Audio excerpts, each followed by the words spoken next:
IUI and IVF లాంటి treatments ఎంతకాలం చూసిన తర్వాత ఆ ట్రీట్మెంట్ వెళ్ళాల్సి ఉంటుంది? అంటే పేషెంట్ టు పేషెంట్ డిఫర్ అవుతుంది. ఇందులో mother's age is first important.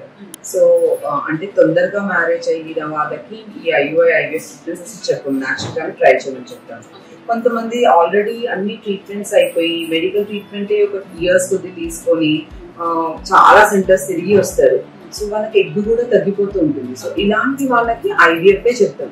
ఎందుకంటే మనం ఇంకా లాస్ట్ స్టేజ్ లో ఉంటారు. అప్పుడు తర్వాత వాళ్ళ నుంచి వాళ్ళకి పిల్లలు అవ్వరు, మళ్ళీ డోనర్ కి వెళ్లాల్సి వస్తుంది. So they should go for IVF. IUI అనేది ఎవరికి చెప్తాము అంటే ఈ మధ్యలో ఉన్న వాళ్ళు, అంటే ఆల్రెడీ మెడికల్ ట్రీట్మెంట్స్ అయిపోయినాయి, IVF కి ఆలోచిస్తున్నారు. అప్పుడు IUI తో ఒక 20% 10 to 15% అన్న సక్సెస్ పెరుగుతుంది వాళ్ళకి. సో అలాంటి వాళ్ళకి IUI చెప్తాను. సో అంటే ఉన్న వాటిలో IVF లో హైయెస్ట్ సక్సెస్, కానీ పేషెంట్ ని బట్టి మేము అడ్వైస్ చేస్తాం.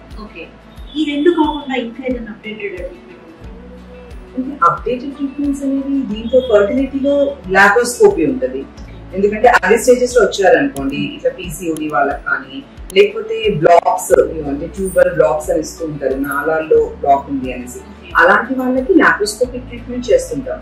సో లాప్రోస్కోపీలో మినిమల్ ఇన్వాసివ్ సర్జరీతో కొన్ని ఏమైనా అతుకులు ఉంటే అవి తీసేయడము, వాటితో అయ్యే అవకాశాలు ఉంటాయి. కానీ అర్లీ స్టేజెస్ లోనే ఉంటాయి. ఎప్పుడు కూడా 5 years దాటిన తర్వాత 10 years దాటిన తర్వాత మేము పేషెంట్ కి ఎక్కువ ఛాన్సెస్ ఉండేది అడ్వైస్ చేస్తాం. అంటే సక్సెస్ రేట్ అనేది IUI లో ఉంటుందా, IVF లో?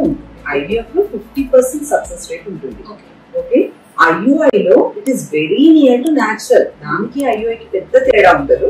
15% all over the world 15% success ఉంటుంది దానికి.